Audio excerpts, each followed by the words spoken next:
야, 너 자전거 여행 한번 제대로 떠나보고 싶다고 했었잖아. 일주일 이상 훌쩍 떠나는 거. 근데 막상 시작하려니 뭘 준비해야 할지, 어디로 가야 할지 막막하지? 당연해. 처음엔 누구나 다 그래. 그래서 내가 특별히 초보 자전거 여행자를 위한 꿀팁 7가지를 엄선해서 준비해봤어. 자, 이제 망설이지 말고 우리 같이 자전거 여행을 향해 힘차게 떠나볼까? 첫 번째, 가장 중요한 준비물. 헬멧, 장갑, 반사조끼는 기본 중의 기본이야. 안전을 위해서 반드시 꼭 챙겨야 해. 혹시라도 헬멧을 깜빡하면 절대 안 돼. 그리고 전조등이랑 후미등. 특히 해가 짧아지는 늦은 저녁이나 이른 새벽에 라이딩할 때는 선택이 아닌 필수품이지. 옷은 패드 내장된 자전거 바지, 땀, 흡수가 잘 되는 기능성 상해, 갑작스러운 날씨 변화에 대비한 바람막이 재킷 정도면 충분해. 땀 흡수 잘 되고 통풍이 잘 되는 옷으로 챙겨가야 엉덩이도 덜 아프고 쾌적하게 라이딩을 즐길 수 있어. 자전거 정비용품도 꼼꼼하게 챙겨야 하는데 예비 튜브, 펑크 수리 키트, 휴대용 미니 펌프, 그리고 간단한 공구 세트 정도면 충분할 거야. 그런데 솔직히 냉정하게 말해서 간단한 타이어 교체 정도 스스로. 자신 없으면 그냥 과감하게 다 빼고 가는 게 오히려 나을 수도 있어. 괜히 무겁게 챙겨가도 막상 상황이 닥치면 제대로 활용하지 못해서 짐만 될 수도 있거든. 대신 출발하기 전에 미리 지나가는 길에 있는 자전거 정비소 위치를 스마트폰 앱이나 지도를 통해서 꼼꼼하게 봐두는 게 훨씬 더 실용적이고 좋은 방법이야. 그리고 물통, 에너지바, 스마트폰 거치대, 길 안내를 위한 내비게이션 앱, 예상치 못한 상황에 대비한 현금, 신용카드 챙기는 거 잊지 말고. 그리고 중요한 팁 하나 더. 일반 백팩은 장시간 착용하면 어깨가 엄청 결리니까 가급적이면 작은 보관, 가방이나 힙색으로 준비하는 게 훨씬 더 편할 거야. 두 번째, 행복한 고민. 어디로 떠날까? 국내에도 아름다운 풍경을 자랑하는 자전거 여행하기 좋은 코스가 정말 엄청 많아. 그 중에서 특별히 초보자도 큰 부담 없이 즐길 수 있는 곳들로 엄선해서 추천해 줄게. 먼저 서울에 살면 당연히 한강 자전거 길이지. 접근성도 매우 좋고 자전거 도로도 잘 정비되어 있어서 초보자도 큰 부담 없이 즐겁게 라이딩할 수 있어. 다음으로는 경주 보문호수 자전거 길도 강력 추천. 잔잔한 호수 주변 경치가 정말 그림처럼 예뻐서 사진 찍는 걸 좋아하는 사람들에게는 최고의 장소일 거야. 낭만적인 제주도 우도 자전거 길도 절대로 빼놓을 수 없지. 에메랄드빛 바다를 옆에 끼고 섬 한 바퀴를 여유롭게 도는 코스인데 정말이지 말로 표현할 수 없을 정도로 최고의 기분을 만끽할 수 있을 거야. 참고로 제주 자전거 길은 초보자들을 위해서 난이도별로 1, 2, 3구간으로 친절하게 나뉘어 있으니까 자기 실력에 맞는 코스를 선택해서 달리면 돼. 자, 이제 조금 더 난이도를 높여볼까?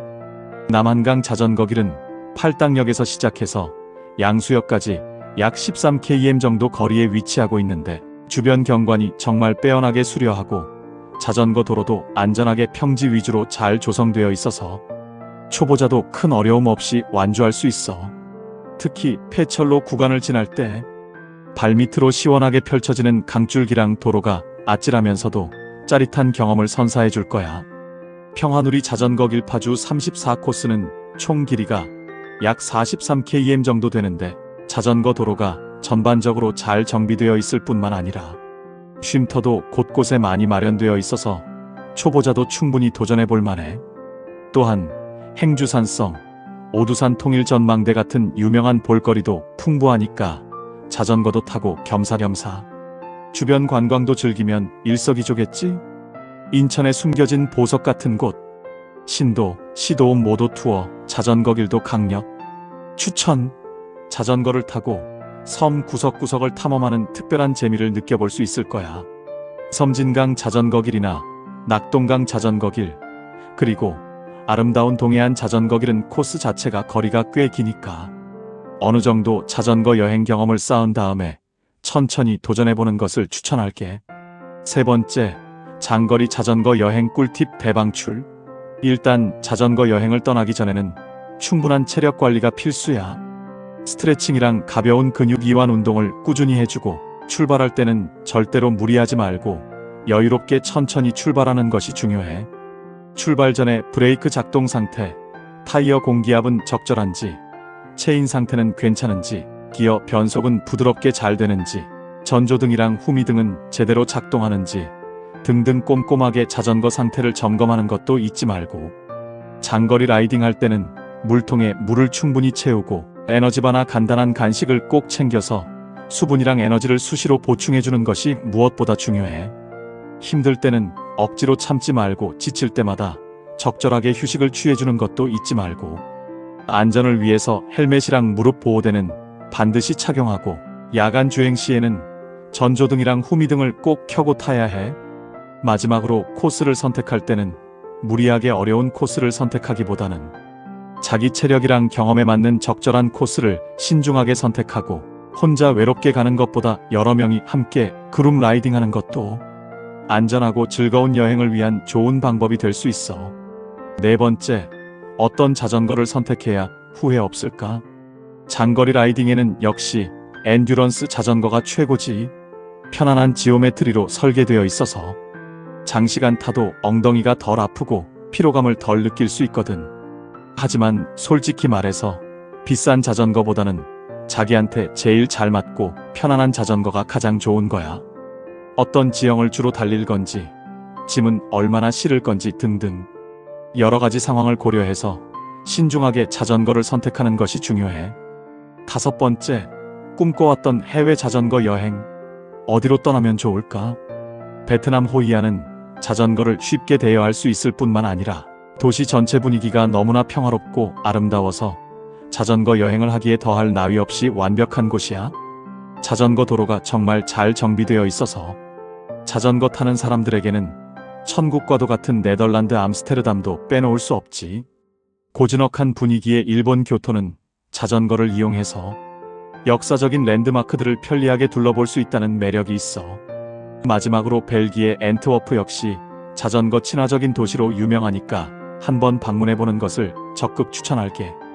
여섯 번째, 자전거 여행을 더욱 풍성하게 만들어줄 꿀팁 대방출. 혹시 한국관광공사에서 진행하는 아름다운 자전거 여행길 30선 스탬프 투어 행사에 대해서 들어본 적 있어? 스마트폰 GPS 기반 위치 서비스를 이용해서 스탬프를 찍는 건데 소소한 재미가 쏠쏠해. 그리고 STRAVA, WANDRER 같은 유용한 자전거 여행 관련 앱을 적극 활용하면 효율적인 코스 정보 탐색은 물론이고 자신의 라이딩 기록까지 편리하게 관리할 수 있어서 정말 유용해. 문화체육관광부에서 엄선한 자전거 자유여행 대표 코스 60선도 참고해보면 자전거 여행 계획을 세우는데 큰 도움이 될 거야.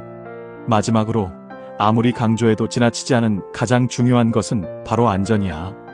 항상 안전장비를 철저하게 착용하고 자신의 체력을 과신하는 무리한 라이딩은 절대로 금물.